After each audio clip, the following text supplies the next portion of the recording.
brother called Nasiruddin, that why are you absconding in Malaysia?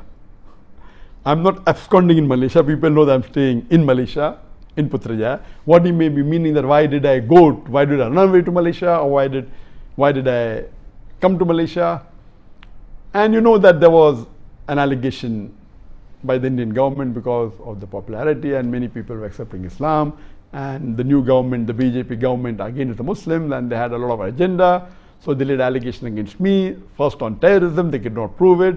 Then they said hate speech, they could not prove it. Then they went to money laundering, that also they cannot prove it. Then they tried to give me a bait and tried to convince me to come back at a compromise, which I didn't agree. Basically, I did hijrah. And hijrah for the sake of Allah subhanahu wa ta'ala. I, being a da'i, when I felt that my life was in danger, I did hijrah. And this is the sunnah of the prophets and the sunnah of Muhammad sallallahu alaihi wasallam. And I was happy that Allah made it possible for me to follow one of the sunnahs of the Prophet, which very few people can do.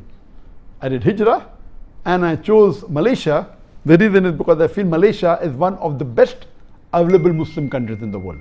Most of the Muslim countries in the world today have got problems.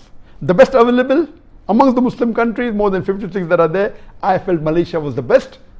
That is the reason I came here. The reason I felt Malaysia was the best is, number one, that Malaysia is away from the war zone.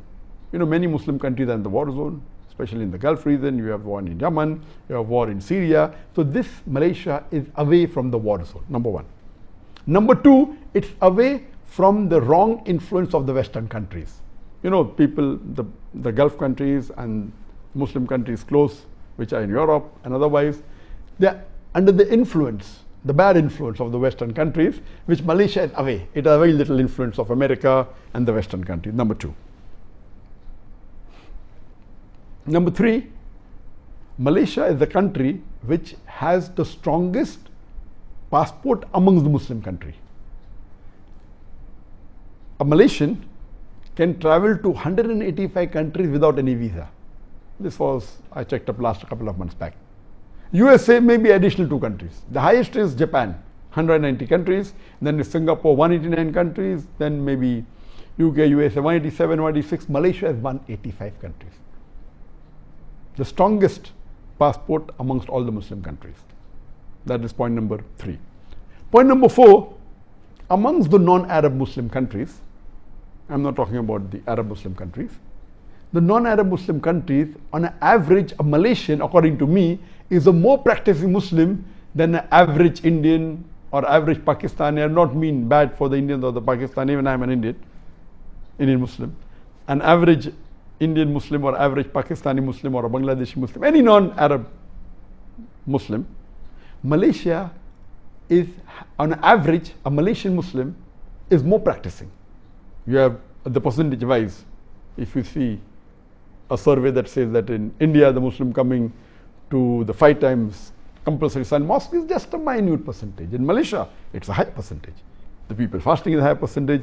That's the reason, as compared to the other non-Arab Muslim countries, the practice of Islam is stronger. That's point number 4.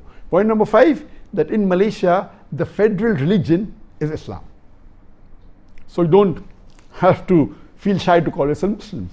There are many Muslim countries where you feel shy to call yourself a Muslim. The majority are Muslims, more than 90% are Muslim, but because of the atmosphere, because of the so-called secular government calling themselves Muslims.